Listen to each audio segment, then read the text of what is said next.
Question. Like, what do you think definitely is a good investment for AI? If someone says, I want to invest in AI. What would you tell them? I mean, obviously, you got to stay with the chip companies. Nvidia is obviously the kingpin, but AMD, and obviously, you don't want to fight the president and his initiative with Intel. That's a real move happening. There's real investors getting on board with Intel. And it's kind of a national security situation. So if they want that company to succeed, if they want that company to be one of the best technology companies, chip makers in the world, it's going to be reality. So a name like Nvidia, for example, which has run up, it's off its highs at 177 right now. Right. Do you buy it today or you wait for pullbacks? I mean, it's already pulled back off the high. Well, I'm a short-term trader, so I don't like the price action lately because the market's been taking this extra step up, and it's Nvidia is kind of going sideways. So I'm always gauging relative strength. How's the stock doing versus the index in the short term?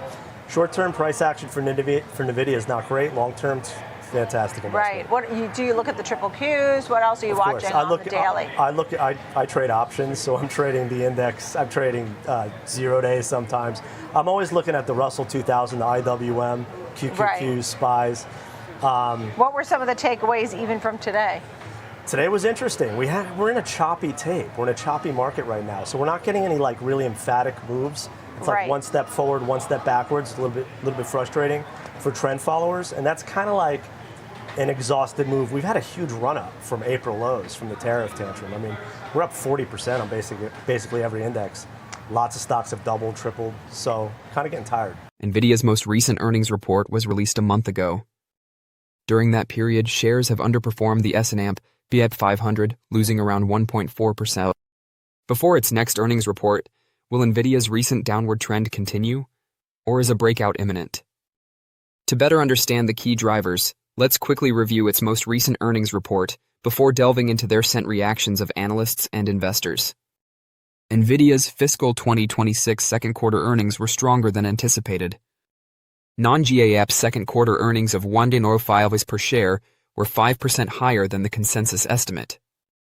Higher revenues and decreased operating expenses were the primary drivers of the reported figures' 54% year-over-year and 30% sequential increase.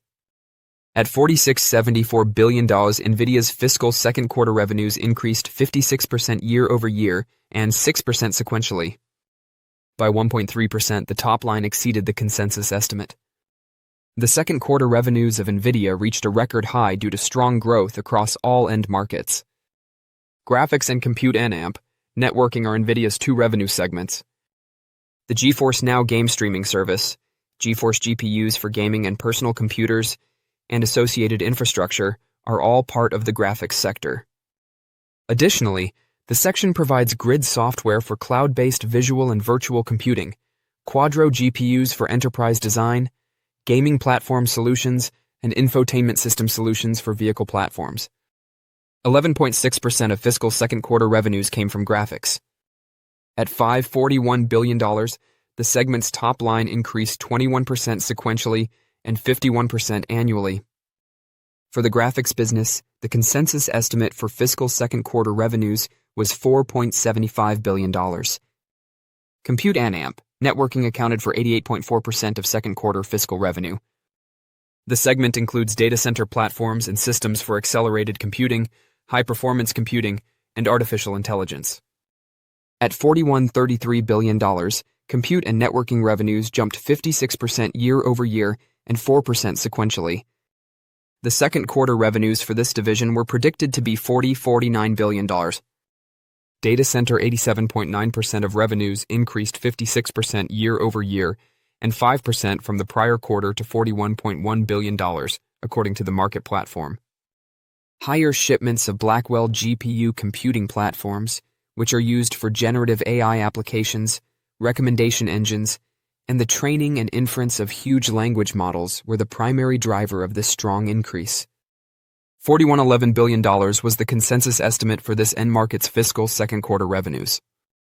As Microsoft, OpenAI, and Google saw exponential increase in token generation, Nvidia saw a significant demand for their data center CPUs. Sales from gaming climbed 14% sequentially and 49% annually to $4.29 billion, or 9.2% of total sales. Strong demand from gamers, makers, and AI aficionados is reflected in the year-over-year increase. The segment's sales growth during the reporting quarter was also facilitated by an increase in the supply of Blackwell goods. The second quarter revenues of the gaming end market were estimated by consensus to be $3.83 billion.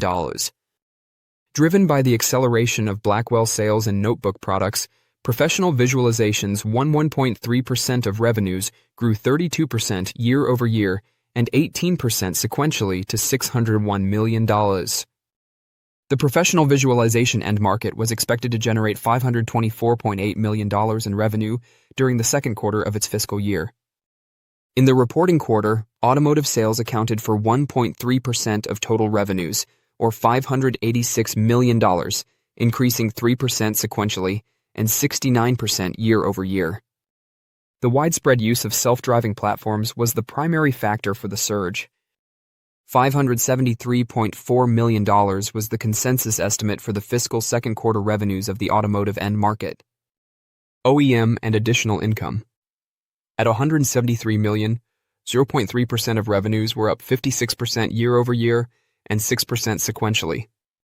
$110.6 million was the estimated revenue for the fiscal second quarter of the OEM end markets. Since Blackwell revenues are mostly from full-scale data center systems as opposed to Hopper HGX systems from the previous year, Nvidia's non-GAAP gross margin of 72.7% represents a 3 percentage point drop year-over-year. Due to a $4.5 billion charge from H20 excess inventory and purchase obligations in the prior quarter, the non-GAAP gross margin improved 11.7 percentage points sequentially. At $3.8 billion, non-GAAP operating expenses grew 36% year-over-year and 6% sequentially. Higher compensation and benefits costs as a result of personnel expansion and pay increases were the main causes of the increase. Non-GAAP operating expenses, however, remained steady sequentially and decreased to 8.1% from 9.3% in the previous quarter as a percentage of total revenues. The non-GAAP operating income reached $317 billion, up 30% sequentially and 51% year-over-year. Although it rose 1170 basis points from the previous quarter, the non-GAAP operating margin of 64.5% fell 190 basis points year-over-year. For the first quarter, Nvidia's non-GAAP net income margin of 55.2% increased 1,000 basis points from the previous quarter, but decreased 120 basis points year-over-year. Nvidia has $56.79 billion in cash, cash equivalents, and marketable securities as of July 27, 2025, up from $53.7 billion on April 27, 2025. Sequentially, the total amount of long-term debt stayed at $8.46 billion as of July 27. Operating cash flow for Nvidia was $15.37 billion in the second quarter and $42.78 billion in the first half of fiscal 2026. In fiscal 2026, Nvidia produced $13.45 billion in free cash flow during the second quarter and $39.58 billion over the first half. The corporation distributed $244 million to its stockholders in the second quarter of its fiscal year through dividend payments and $9.72 billion in stock purchases. During the first half of fiscal 2026, Nvidia repurchased $23.82 billion worth of shares and distributed $488 million in dividends. A new $60 billion share repurchase authorization was approved by Nvidia's board of directors on August 26, 2025, raising the total maximum to $74.7 billion. The corporation distributed $244 million to its stockholders in the second quarter of its fiscal year through dividend payments and $9.72 billion in stock purchases. During the first half of fiscal 2026, Nvidia repurchased $23.82 billion worth of shares and distributed $488 million in dividends. A new $60 billion share repurchase authorization was approved by Nvidia's board of directors on August 26, 2025, raising the total maximum to $74.7 billion. Investors have noticed an increase in the examination of projections during the last month. These adjustments have caused a 5.54% movement in the consensus estimate. Jim Cramer discussed a number of equities, including Nvidia. Cramer talked about the business's most recent agreement with OpenAI. He said, I didn't get concerned until Oracle said that it had received orders totaling about $500 billion. We soon discovered that OpenAI was responsible for a sizable percentage of those orders, and I'm not sure how OpenAI can get the funds it requires without incurring enormous debt. Nvidia did, however, pledge this week to invest $100 billion in their expansion over time, rather than all at once.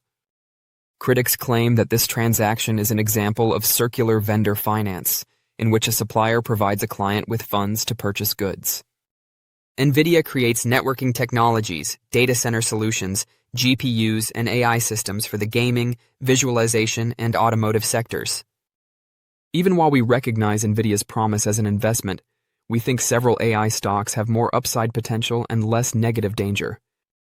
See our free research on the finest short-term AI stock if you're searching for a very cheap AI stock that will also profit greatly from Trump's tariffs and the onshoring trend.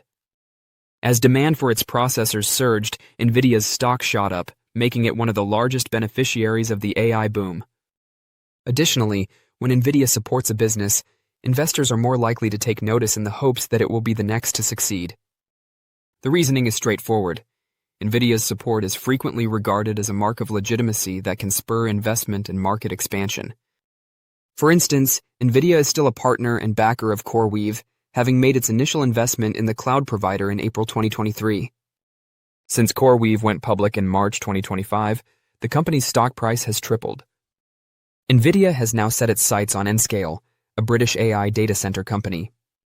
In a recent Series B funding round, Nscale raised $1.1 billion, the business said on September 25. The Norwegian industrial investment group Aker spearheaded the investment, which the business claimed was the largest Series B in UK and European history. Tech companies Nvidia, Nokia, and Dell all participated. Aker made a $285 million donation and acquired a 9.3% share in Nscale. The business stated that it may eventually increase its stake to 12.2%. According to Nscale, the additional capital will be used to expand its vertically integrated AI cloud platform and roll out the company's AI factory data centers by deploying extensive AI infrastructure throughout Europe, North America, and the Middle East. According to Josh Payne, CEO of Nscale, we are building one of the biggest global AI infrastructure platforms of its kind, purpose-built to meet surging demand and unlock breakthroughs at unprecedented scale. Even as tariffs and political vitriol have negatively impacted America's reputation abroad, foreign investors have increased their wagers on U.S. stocks to all-time highs. According to figures from the Federal Reserve, foreign buyers contributed $290.7 billion in the second quarter, increasing foreign holdings in U.S. assets to about 32%, the highest level since 1968.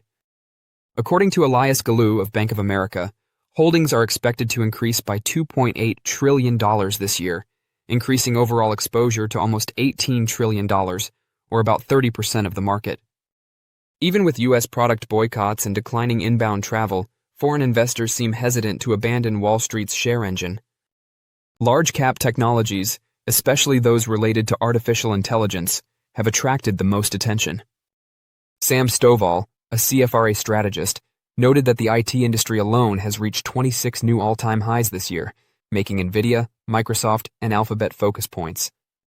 Even while the S&P 500 lags behind benchmarks in China, Japan, Mexico, Canada, and Brazil, the inflows have come in.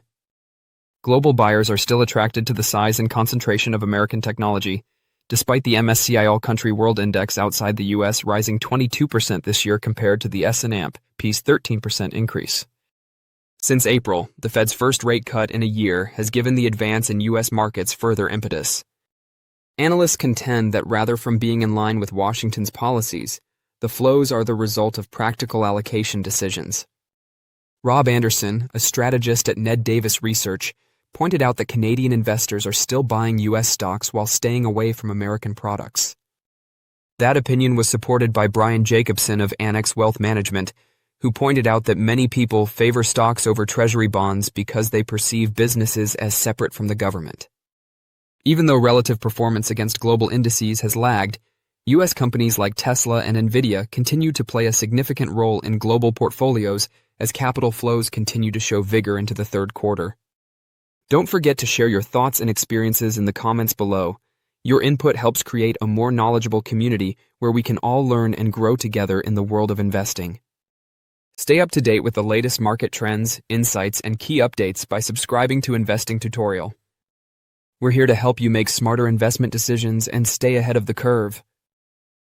Wall of worry, do you see this as just kind of boilerplate consolidation for a market that's had a torrid run and is looking pretty expensive here, or the start of something larger in terms of a pullback? Yeah, Morgan, I think it's boilerplate. I mean, we've seen this before when the market's had a big run, and certainly I would not have been surprised if we'd had a pullback a few weeks ago because the valuation has been stretched. We are now at 23.6 or 0.7 valuation on next year's earnings. So the market is incorporating a lot. Its earnings at somewhere at 13 to 14% next year. They're projecting the Fed will continue to cut, although I think that is an issue given the economic strength that we saw in the jobless claims this morning, which, as Rick pointed out earlier, will make the Fed question, well, how weak is the labor market? So, but I think it's a blip given the earnings support, and I think all the AI infrastructure activity, and certainly this week we had a number of deals announced, particularly around OpenAI, billions and billions, with some estimates that we could be spending, or could be $7 trillion spent by 2030 on these kind of infrastructure. So I think that gets investors excited about the potential earnings and the productivity increases we're going to see. So I think this is going to be a buy on any pullback, situation. And certainly we have not even seen 2% pullbacks in the S&P since April. Yeah.